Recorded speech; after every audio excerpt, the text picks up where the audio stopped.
Ashamar kafune akam jirtu kabajamtoota daawwattoota horni miidhaa kun oduu gaggabaaboo torbeef kanaaf qabannedha. Oduu gaggabaaboo torbee kana kan isinitti himu Allalisaa Dhaabaati. Hawaasa Karrayyuu jalaa beelladoonni isaanii dhumaa jiraachuu himame. Godina Shawaa Bahaa Aanaa Fantaallee keessatti kan jiraatan hawaasni Karrayyuu jalaa hoolaa, re'ee, horii fi gaalli dhumaa jiraachuu maddeen himani. Dhukkubbiin maalummaan isaa hin beekamne gaala, hoolaa fi re'ee hedduu fixee jiraachuu kan himan maddeeni uummanni kun sababa kirkira lafaatiin qe'ee isaarraa buqqa'ee jiraachuus himama.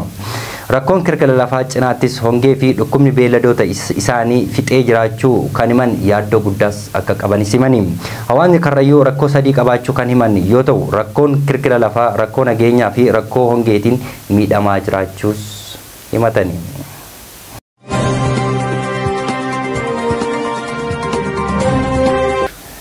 Godina Baalee Aanaa Gobbaattis uummataa fi mootummaan dhimma paarkii irrattis atakaroo keessa seenuu maddeen himani. Mootummaan paarkii biyyaalessaa gaarreen Baalee dhaabbata barnoota saayinsii fi aadaa dhaabbata mootummoota gamtoomanii irratti galmaa hordofee hawaasni paarkicha keessaa jiraatu akka ka'u murteessee jedhame. Hawaasa paarkicha keessaa akka ka'uuf mootummaan murteesse keessaa gandi riiraa guutuu, hawaasa sannatee naannoo Caccaa, Diimtuu, Raafuu fi bakkeewwan biroo qabataa jedhani. Mootummaan hawaasa kana paarkii keessaa kaasuu aanaa Doolloo mana bakka Gomgomaa jedhamu qubsiisuufis murteessuu isaatus himame. Hawaasni kun murtii mootummaa kana fudhachuu diduun qe'ee dhaloota hedduufis keessa jiraanne keessaa hin baanu jechuun falmii dhageessisanii jedhame.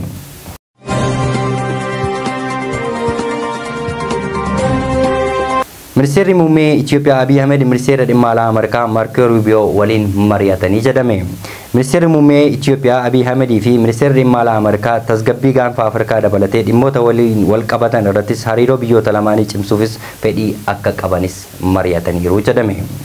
Ministeerri dhimma alaa Ameerikaa Marco Rubio Itoophiyaan nagaa fi badhaadhina fiduufis biyyi isaanii deeggarsa akka gootus mirkaneessaniiru jedhame.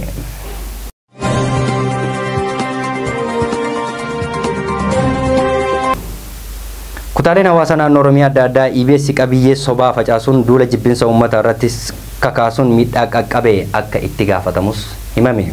Miidiyaan kun kan duras irras deddeebiin gochaa hin malle naannoo Oromiyaa irrattis xiyyeeffatee raawwachuu akka tures himame. Torban darbe sagantaa isaa sanbata waaree booda jedhuun irrattis maqaa godina Arsii haala hin mallee fi sirrii hin taanes qilleensa irra oolchuu isaatus dubbatama. Kana malees Adaamaa Naazireet Bishooftuu Dabrazayit jedhee beekamtii qilleensa irra oolchuu ture kan jedhan warri yaada kennan kunis akeeka siyaasa miidichaa qabatee fi jibbinsa sabaa qabu irraa maddaa jedhame. Miidichi kana itti yaadee kana raawwate malee gulaalaa waan dhabeefis yookaan dogoggoree miti jedhame. Sagantaa sobaa dhiheenya kanas jibbaa fi kaayyoo isaa irraa kan ka'e irraa madduun ta'uu ibsaa kan himan amma kun kanneen darban irrattis wanti adda godhu bifa gurmaa'een gartuulee siyaasa jibba Oromoo qabu gurmuun itti hirmaachuu isaaniitis jedhame.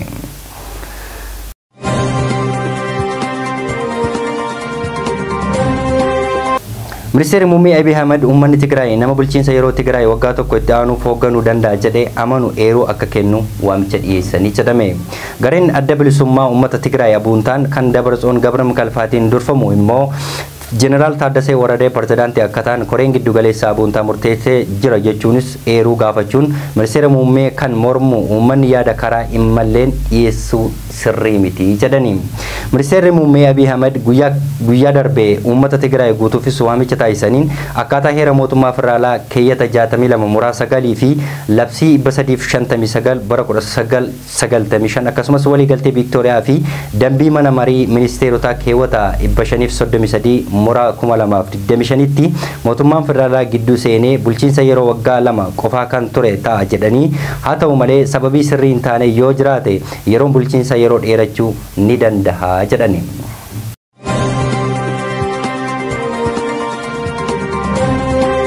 Oduu biyya alaatiin. Eertiraan waggoota 30 dura referendemii gaggeessuun Itoophiyaan adda baatee biyya walabaa taate.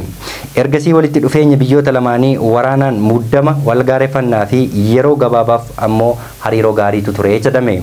Dhihoo kana ammoo aangoonni biyyoota lameenii wal komachuun eegalaniiru jedhame. Ofii biyyoonni lamaan osoo waraanatti galanii humni waraana isaanii qaama waliin hin gitusi jedhame. Egaa kabajamtoota daawwattoota horni miidiyaa oduu gaggabaaboo torban kanaaf kanan gammaatti daawwata turtan ture. Oduu gaggabaaboo torban kana isinitti himaa kan ture Alalisaa Dhabaati. Oduu gaggabaaboo biroo torbaniin hanga walitti deemutti immoo qophiilee hornii miidiyaa waliin turtii gaarii qabaadha.